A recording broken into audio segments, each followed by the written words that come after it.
pengantin ibarat putra raja, duduk bersanding dengan penuh bahagia, saling tatapan dengan wajah penuh aura, nikmat ilahi lebih kepada hamba.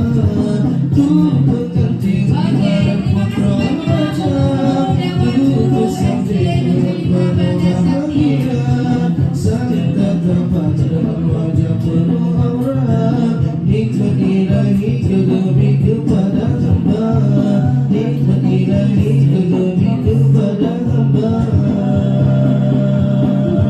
Lima orang yang baru yang berkahwin, anak kedua seorang yang putih licin, para pemuda cermat saling keliling, Cina cukup terkena burung poin saling. Lima orang yang baru yang berkahwin, anak kedua seorang yang putih licin, para pemuda cermat saling keliling, Cina cukup terkena burung poin saling, Cina cukup terkena burung poin saling. Selamat pulang acara, selamat pulang bahagia, selamat acara pesta, selamat yang bahagia. Selamat pulang acara, selamat pulang bahagia, selamat acara pesta, selamat yang bahagia.